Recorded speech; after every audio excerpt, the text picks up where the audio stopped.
Welcome to the Box Score Sports Podcast.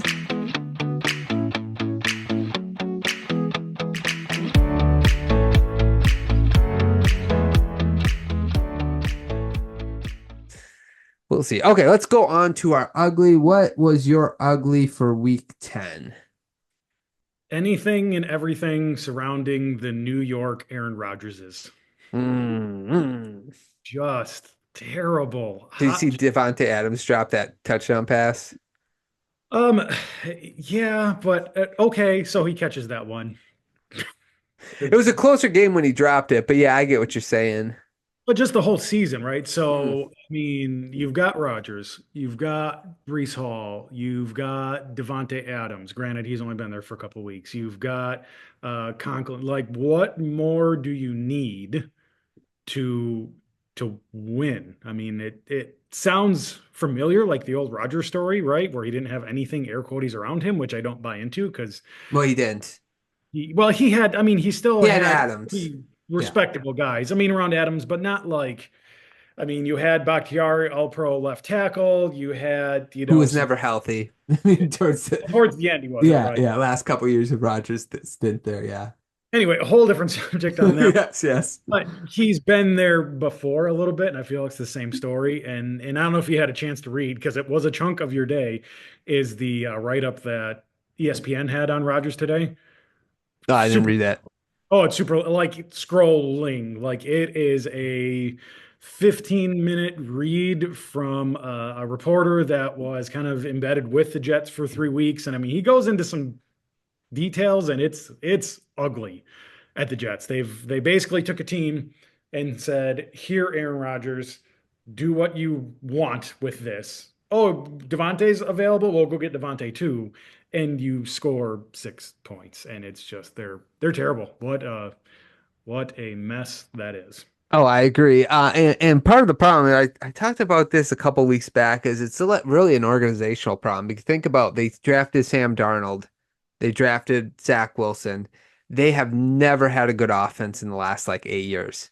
This is a problem. And I think the problem is they don't put emphasis on the offensive line. You can sit there and get Adams, you can have Garrett Wilson, you can have Breece Hall, you can get all these. If you don't have an offensive line, it doesn't matter. And they're putting they tried to kind of patch it up this offseason. It didn't work because they went and got guys who were older and injury prone. And guess what happened? They got injured. So there's that part of it. The Saleh firing was absolutely dumb. The defense is worse without him. I don't understand that at all, why they got rid of him. And let's face it, Rodgers is not, as much as I defend him, especially in the past, like with his career with the Packers, he is not prime Rodgers. He's like 60% of Rodgers, if that. He can't hardly move. I mean, right. 40 years old and banged up. I mean, his ability to run around and do these crazy things and run away from defensive ends while throwing across his body on a rope 30 yards downfield, that's not a thing anymore.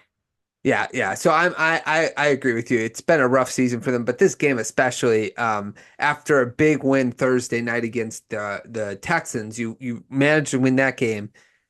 You're going up against the Cardinals. You got to find a way to win this game to be in playoff contention, and you can't even put up more than 6 points. Yeah, I'm with you. That's an ugly. Yeah, for sure. My ugly, I'll do an honorary mention here, and then I'll get into my real ugly. But my honorary mention is the block field goal. The Chiefs somehow, I heard somebody say this. It was like they called upon their dark magic and somehow blocked a 35-yard field goal. And if you look at that play, there could have been like 6 guys to block that field goal. Like, it was just not well protected. I don't know how they got away with that win, but the Chiefs remain undefeated with as the person said, their black magic. Yeah, I'm with you. It's frustrating. It's so frustrating to see them win in ugly various ways. Yeah, and then just real quick, another ugly that I'll just mention is the Josh Allen Joe Flacco turnover fest experience was almost the opposite of what we saw Thursday night. So the Josh Allen had 2 interceptions, 0 touchdowns. He did not look that great against the Colts. And then Flacco had the 3 interception game as well against the Bills, and that was kind of funny. It's kind of just ugly in comparison to what we seen Thursday night, and you'd be like, "Is this the same sport?" But yeah, it is. It is the same sport. A lot of the universe is all about balance and averages, right? And it certainly balanced out because we got all the good Thursday, and then the rest of the weekend of football was less than stellar. Yeah, I totally agree. Okay, let's go on to our... Thanks so much for watching this clip of the Box Score Sports podcast. I hope you guys enjoyed. If you haven't yet, please subscribe to our channel. Follow us on Instagram and Twitter or X. And we'll talk to you guys real soon. See ya.